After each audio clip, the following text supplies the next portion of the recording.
Hello दोस्तों, मैं आज आपको हाइपरटेंशन के बारे में बताना चाहूँगी। हाइपरटेंशन क्या होता है एंड उसके ट्रीटमेंट क्या है, उसको कैसे ठीक किया जा सकता है। तो दोस्तों, मेरी वीडियो कैसी लगी लाइक कीजिए, कमेंट कीजिए एंड सब्सक्राइब कीजिए एंड शेयर कीजिए। फर्स्टली आता है definition. Hypertension is also known as hypertension is long-term medical condition in which the blood pressure in artery is persistently involved। Hypertension जो होता है हाई ब्लड प्रेशर होता है। यह एक मेडिकल कंडीशन होती है जिसमें हमारी ब्लड जो होती है वह इंक्रीज हो जाती है। और इसमें क्या होता है, जो नॉर्मल ब्लड प्रेशर होती है 120/80 होती है, लेकिन इंक्रीज होने के कारण जो नॉर्मल सिस्टोलिक बीपी जो होती है 140 mmHg हो जाती है और डायस्टोलिक बीपी जो होती है मोर देन 90 हो जाती है। यही है कि इसमें बीपी इंक्रीज हो जाती है। देन आता है टाइप्स में फर्स्टली आता है pre hypertension, hypertension first stage and hypertension second stage and pregnancy include hypertension. Pre hypertension जो होती है सबसे फर्स्ट हाइपरटेंशन होती है। इसमें सिस्टोलिक बीपी जो होती है 120/190 mmHg होती है और डायस्टोलिक बीपी जो होती है 89 mmHg होती है। फिर आता है हाइपरटेंशन स्टेज फर्स्ट। इसमें जो सिस्टोलिक बीपी जो होती है 140 से 159 mmHg होती है। जो डायस्टोलिक बीपी होती है 90 से 99 mmHg होती है। देन आता है hypertension stage second. Hypertension stage second में क्या होता है, सिस्टोलिक बीपी जो होती है मोर इक्वल 160 से 160 mmHg होती है। नॉर्मल 140 mmHg से 160 mmHg होती है। और डायस्टोलिक बीपी जो होती है इसमें 100 होती है। नॉर्मल तो 80 होती है, लेकिन बढ़ के 90 से 99 mmHg होते हैं। फिर आता है हाइपरटेंशन स्टेज सेकंड। इसमें सिस्टोलिक बीपी जो होती है 160 mmHg होती है। नॉर्मल तो 130 से 140 होते mmHg होती है, लेकिन बढ़ के 160 mmHg हो जाती है। और डायस्टोलिक बीपी जो होती है नॉर्मल 80 होती है, लेकिन बढ़ के 90 से 100 mmHg होती है। Pregnancy include hypertension. इसमें क्या होता है, जो हमारी ब्लड प्रेशर होती है प्रेगनेंसी के टाइम पे हार्मोनल चेंजेस के वजह से या एंजाइम के चेंजेस के वजह से इंक्रीज हो जाती है। देन आता है इटियोलॉजी में आता है हाइपरटेंशन फर्स्ट या हाइपरटेंशन सेकंड। फर्स्टली आता है hypertension first involve in BP without an identified causes. इसमें क्या होता है, जो फर्स्ट प्राइमरी हाइपरटेंशन होती है ज़्यादा क्रिटिकल नहीं होती है, ये नॉर्मल होती है, इसमें कुछ लक्षण दिखाई नहीं देते हैं। देन आता है सेकेंडरी हाइपरटेंशन में बीपी जो होती है एग्जैक्ट कॉजेस इसके दिखाई नहीं देते हैं, लेकिन ज़्यादातर 5 से 10% तक यह कॉजेस दिखाई देते हैं। यह प्राइमरी से इंक्रीज होता है सेकेंडरी हाइपरटेंशन। और सेकेंडरी हाइपरटेंशन जो होती है यह इंक्लूड होता है फर्स्टली कंजेनाइटल एरोइन द अरोटा। ये कंजेनाइटल हो सकती है या रेनल फेल्यूर के वजह से भी हो सकती है, या जो हमारी किडनी जो होती है प्रॉपर वर्क नहीं करने के कारण भी हो सकती है, या एडिमा के वजह से हो सकता है, या अदर रिस्क फैक्टर के वजह से हो सकता है, या यदि फैमिली में किसी को रहा हो उसके वजह से हो सकता है। इंडोक्राइन डिसऑर्डर के कारण भी हो सकता है, या न्यूरो डिसऑर्डर, या कि ब्रेन ट्यूमर, किसी को कैंसर हुआ रहा हो उसके वजह से भी हो सकता है। यह हेड इंजरी के कारण हो सकता है, स्लीप एपनिया के कारण हो सकता है, medical like oral contraceptive pills के कारण, यदि क्या कहते हैं कोई मेडिकल ट्रीटमेंट चल रहा हो उसके कारण भी हो सकता है, या लीवर एब्सिस के कारण भी हो सकता है, या लीवर डिसीज के कारण हो सकता है, या सिरोसिस के वजह से भी हो सकता है।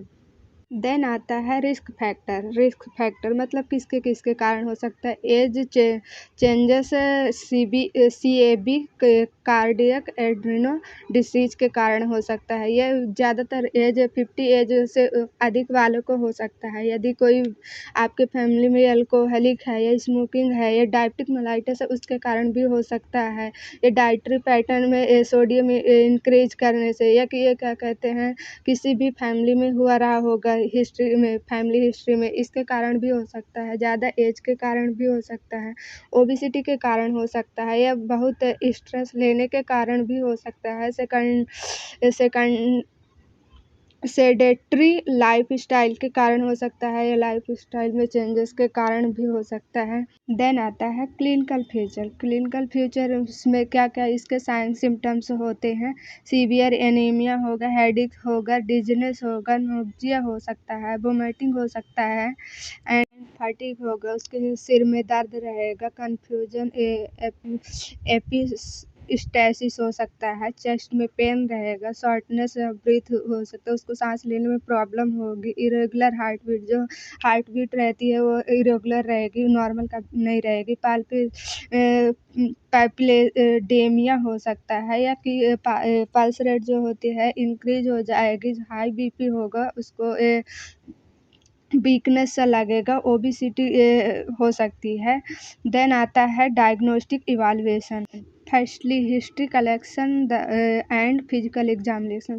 सबसे पहले तो फैमिली हिस्ट्री लेंगे, देन फिजिकल एग्जामिनेशन करेंगे। Medical history of diabetic mellitus, medical history check करेंगे कि उसको पहले पास्ट या प्रेजेंट पहले डायबिटिक मेलाइटस तो नहीं है। Then complete blood count check करेंगे, उसके ब्लड टेस्ट कराएंगे, CBC करेंगे, चेस्ट एक्सरे कर सकते हैं, ECG करेंगे एंड CT स्कैन के थ्रू भी उसको पता लगा सकते हैं कि एक डायबिटिक मेलाइटिस कितना है, उसका लेवल चेक कर सकते हैं एंड MRI भी कर सकते हैं। फिर आता है मैनेजमेंट में mainly the management of hypertension is possible by to be include lifestyle modification and pharmacotherapy. इसमें क्या होता है, मेडिकली हाइपरटेंशन के 2 ट्रीटमेंट लेना चाहिए, लाइफस्टाइल में चेंजेस एंड फार्माको ट्रीटमेंट या मेडिकल ट्रीटमेंट भी ले सकते हैं, जैसे कि कुछ एंटीबायोटिक्स ले सकते हैं पेन को रिलीव करने के लिए, डाइक्लोफेनिक एनाल्जेसिक इट्स मेडिसिन ले सकते हैं। लाइफस्टाइल में सबसे पहले तो डाइटरी पैटर्न को चेंज करना है कि कैसे न्यूट्रिशन लें, कैसे और कैसे वेट को रिड्यूस करें and dietary approach to stop hypertension. Dietary को लो डाइट में लें एंड लो डाइट में सोडियम रिड्यूक्शन या डाइटरी पैटर्न में सोडियम लेवल जो है डिक्रीज करना है और अल्कोहल लेवल को डिक्रीज करना है, स्मोकिंग को बंद करना है, रेगुलर एक्सरसाइज करना है एंड स्ट्रेस मैनेजमेंट, स्ट्रेस से हमेशा दूर रहना है एंड ओबेसिटी को कम करना है और एक्सरसाइज रेगुलर करना है एंड सोडियम लेवल जो होता है उसको डिक्रीज करे। देन आता है फार्माकोलॉजी थेरेपी या pharmacology management. Various group of drug are use for the treatment of hypertension collectively these drugs are called as anti hypertension drug which include. इसमें क्या होता है, कुछ हाइपरटेंशन को रिड्यूस करने के लिए मेडिकल ट्रीटमेंट लेते हैं और इसमें कुछ एंटीबायोटिक्स ड्रग प्रोवाइड किया जाता है, जैसे कि analgesic and antipyretic and diclofenac it's या बीटा ब्लॉकर्स ड्रग दे सकते हैं हाइपरटेंशन को रिड्यूस करने के लिए एंड डायूरेटिक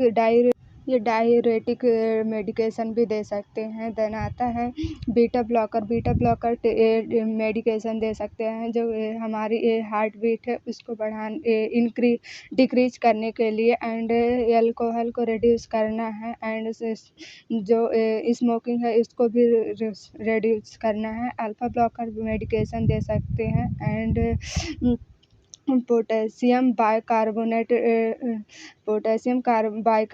डाइटरी पैटर्न में दे सकते हैं। सोडियम लेवल जो होते हैं उसको डिक्रीज करना है, ACE इनहिबिटर दे सकते हैं। And captopril ramipril medication they.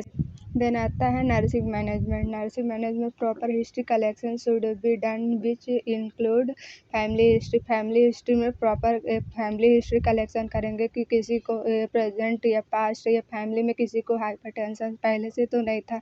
And dietary habit should be assisted, उसके डाइटरी पैटर्न को चेक करेंगे कि उसके डाइटरी पैटर्न कैसा ले रहा है, सोडियम लेवल उसका इंक्रीज है या डिक्रीज है, वह प्रॉपर डाइट कैसे लेता है। Identify to medical history such as diabetic, CAD, renal disease.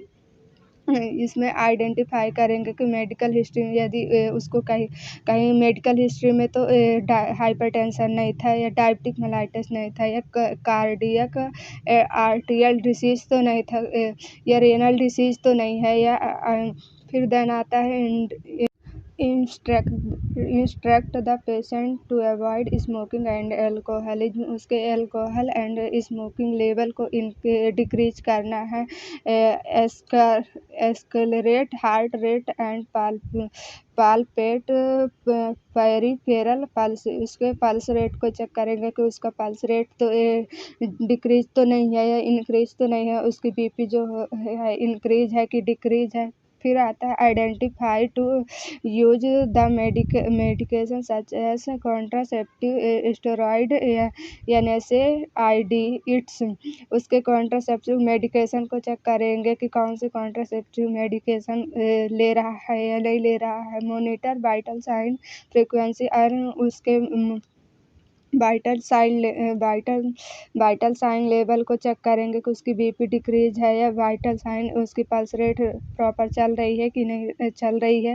And provide dietary which is low in sodium and rich with fruit and vegetable, provide उसको sodium level जो हो उसको डिक्रीज करना है एंड उसको बोलना है कि रिच डाइट्स ले, डेली ब्रेकफास्ट में वेजिटेबल फ्रूट्स लें एंड हैवी डाइट्स लें। And monitor the blood cholesterol level frequently, उसके कोलेस्ट्रॉल लेवल चेक करना है कि उसका कोलेस्ट्रॉल लेवल इंक्रीज तो नहीं है या डिक्रीज तो नहीं है।